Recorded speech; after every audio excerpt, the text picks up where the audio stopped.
In this video, I want to just frame what we're doing next in this class. So we built a full front end that someone can interact with. We have not finished learning about React by any stretch, but we have learned enough React that we were able to hook it up to a service, to the Trivia API, and we started learning how to do this asynchronous HTTP communication over a network.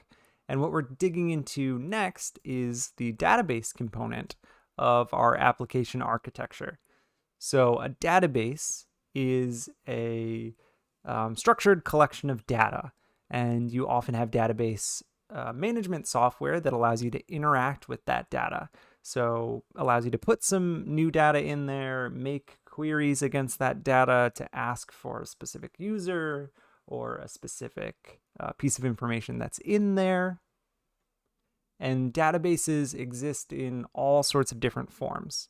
There are relational databases that use SQL or structured query language. And these, you can loosely think of them as kind of like tables where you have rows and columns. That's a little bit of a stretch, but that's one type of database. And there are databases that are structured as graphs and databases that are structured as just key value stores. We're specifically going to be using, can put this down here, Cloud Firestore. And this is specifically a NoSQL, meaning it doesn't use SQL. It's not a relational database either. And it is a document-based database, which means that we're going to store data into that database using kind of this loose document structure. You can think of it, a document, as a little bit like a JSON object that we're going to be able to insert into our database.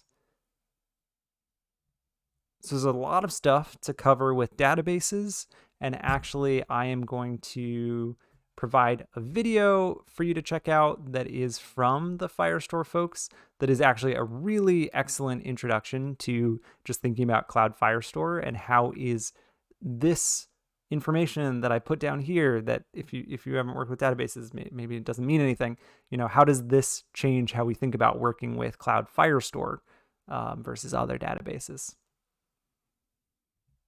The other thing we're going to learn how to do as we're getting started here with the database is our front end is actually going to connect directly to our database and skip over the process of us building our own server.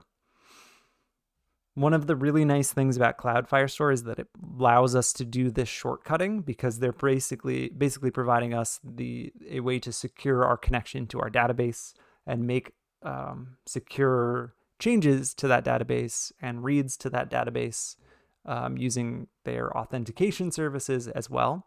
So it's like a supercharged database that allows us to do this thing that's not really common to find out in the world other than in Cloud Firestore.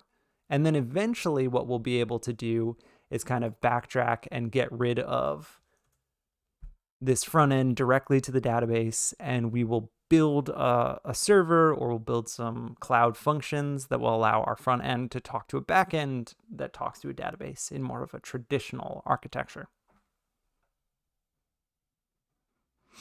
Okay, so that's the preview of what we're doing. We got our front end. We're going to start talking to a database to add a persistent data layer to our application, which will allow us to create accounts and let people make quizzes in our platform and publish quizzes and share quizzes.